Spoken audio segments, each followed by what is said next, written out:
Whatever we just witnessed was absolutely ridiculous because the Raptors, it seemed like every moment, any chance they could, they tried to make as many Toronto Raptors fans have a heart attack watching this screen because that was just one of the most thrilling games of basketball. Definitely we've seen this season, maybe with the exception of that Bulls game. The Spurs game was pretty good as well, but this one was just hitting different, and it couldn't have come at a better time because the Toronto Raptors came out flat in their last outing against the Orlando Magic and really turned the gear against another really solid team in the Indiana Pacers. I mean, guys, like Tyrese Halliburton needs more respect across the NBA. He was remarkable in this one tonight, but the Toronto Raptors took every punch, took every hit, took every opportunity to really just drag this game out, to really just keep the Toronto Raptors fans on the edge of their seat, and they were able to get a W. And I am pumped up about it because, as I said, a lot of hearts were broken. A lot of people were mad at following that loss to the Orlando Magic, but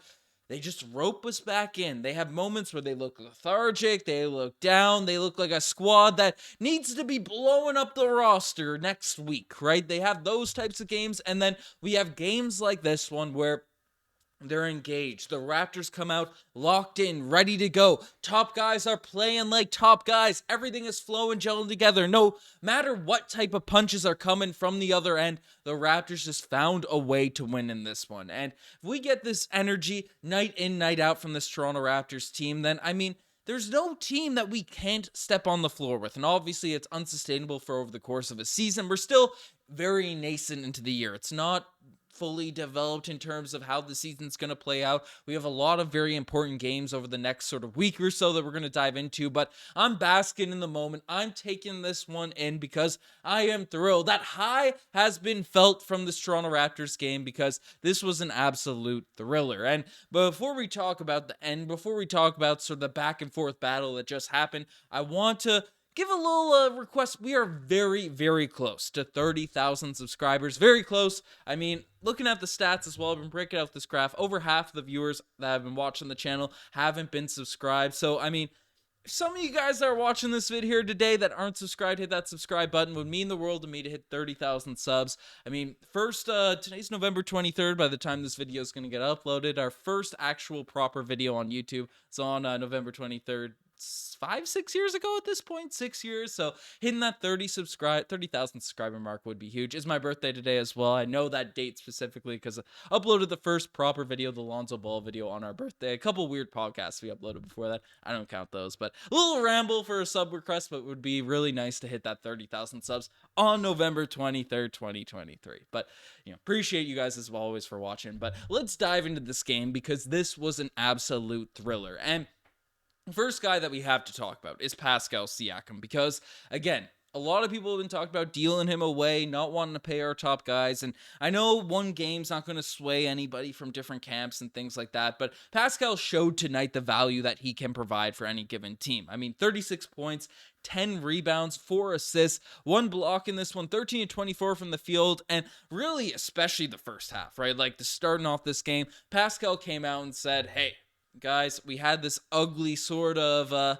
game against the Orlando Magic yesterday. We need to come out with some fire, with some energy. We need a top guy to step up like a top guy. And regardless if Scottie's the alpha on this team or Pascal or OG, whoever the heck you want it to be, Pascal showed up tonight and really performed, especially on the offensive end, for this Raptors squad. And this is what we love to see because, again, it's been a down year, small sample size so far in the season, but shooting the basketball, percentage-wise, not getting the same type of touches he was getting with Nick Nurse and those types of systems. I mean, there's been a lot of criticism thrown the way, especially after losses, about how we're basically running a similar offense to what we had last year, but without the ball ending up into our top guys' hands as often. But I don't know, game by game, the offense feels a lot different, so I won't dive into that too much in this one. But tonight, the ball ended up in Pascal's hands. He was delivering all over the court. I mean, this is the spicy P we love to see. And then it allows Scottie Barnes to not have to completely go off on any given night. And he showed up later in this game, but I mean, hit his three and stuff, but was making free throws, was scoring around the rim, getting baskets, doing hustle plays. Show some respect. If the wave of hate is going to come to Pascal Siakam every time he struggles a little bit, every time he has a down game, pour this man some love, give him some respect, give him some shout outs, when he has monster performances like this. And don't be yelling out, oh, he's feasting on the bad teams. The Indiana Pacers are a legit squad. They are a team that is nasty. They're in the Eastern Conference right now, 6th in the East. A lot better record than the Toronto Raptors right now. Could be honestly a little better at times. I mean, looking at their stats, Halliburton, Buddy Hield had big games in this one. They have a really solid squad there for Indiana. So the fact Pascal stepped up like this in a big game such as this one, give this man some love. Shout out to Spicy P. Shout out to Pascal Siakam. We absolutely love to see that from him here. And another guy that, again, some Raptors fans are hyped about, some aren't. He's filling in for Fred VanVleet, so I think the sentiments have been a lot more positive than they might be given his up and down play over the course of the season. But Dennis Schroder has really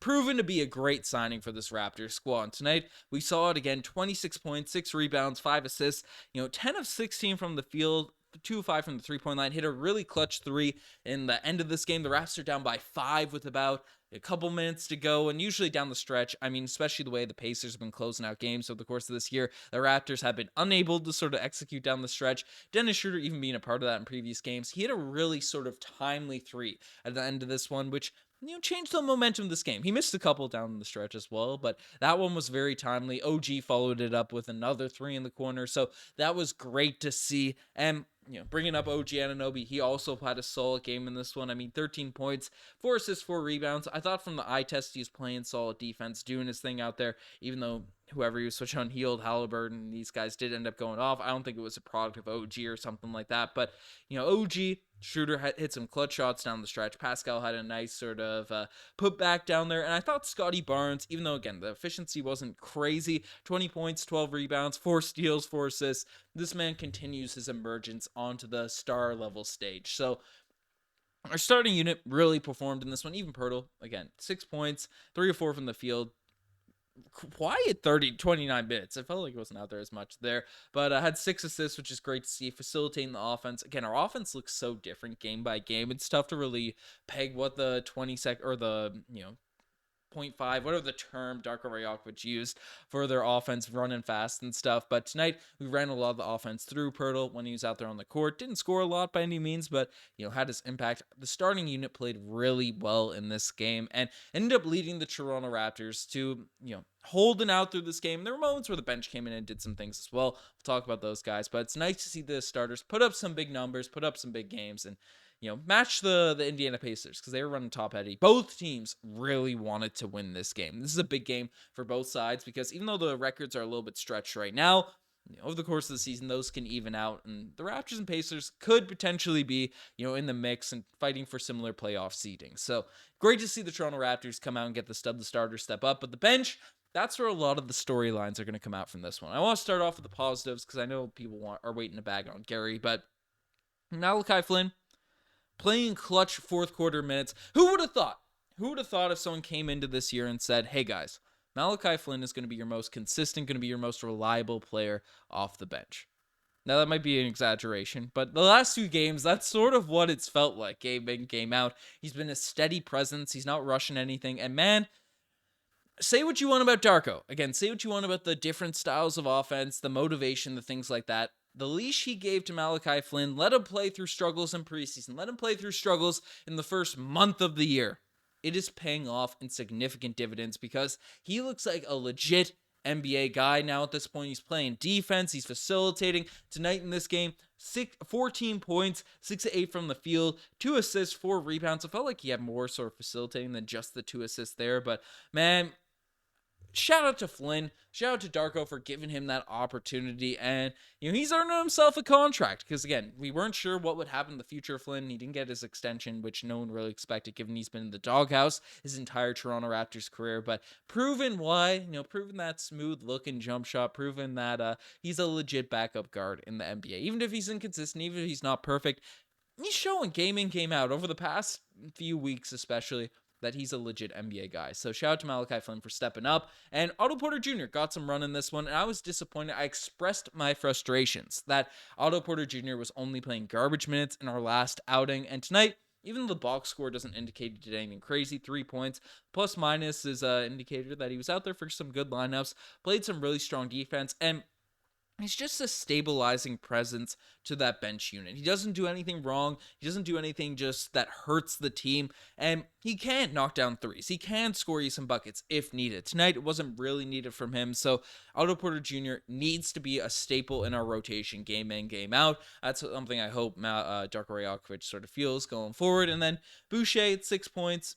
Didn't make his threes, didn't have a serious impact on this one. But the guy I know a lot of people are sort of discussing and talking about is Gary Trent Jr., and especially those missed free throws at the end. What is it? The OG's moment of the game. The Raptors are up by 1. Gary Trent Jr. gets fouled. Has a nice sort of long catch. I always get worried when those full court passes get thrown out at the end of games. But Gary Trent Jr. goes to the free throw line, shoots the free throws.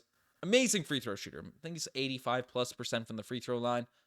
Misses the first one, in and out. Second one, in and out. Not horrible misses, not complete chokes, but the 2 shots missed, and then Buddy Hield nearly banks in a game-winning 3 at the end of this game. The Raptors still got the W, but a little scary moment there from Gary Trent Jr. Again, I like that Gary Trent Jr., at least in this one, did some little things, hustled on the defensive end, but, he's got to be a scorer. I mean, if he's going to be a guy that for this Toronto Raptors team that gets extended, that gets made a part of the future. He had 8 points in this one. Wasn't horrible by any means. Plus 14 from the plus-minus standings as well. But, 2 of 5 from the field. We need more buckets from Gary Trent Jr. game in, game out. We were able to survive without in this one. But off the bench, he needs to score more points. And where Flynn has made some money, has made a future contract for himself, Gary Trent Jr. is definitely losing a bit of bread. But I don't know. The Raptors ended up getting a massive W in this one. I'm feeling elated. I'm feeling great. So hopefully this team can carry the momentum, because looking at our schedule coming up over the next few games,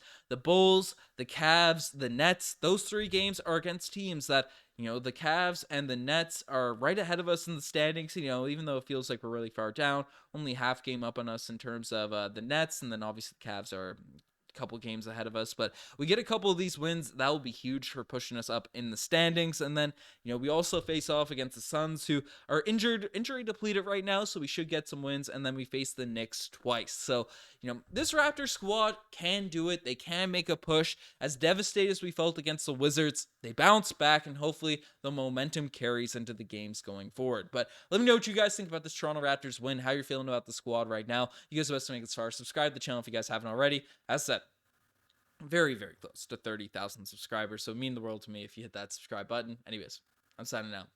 Cheers.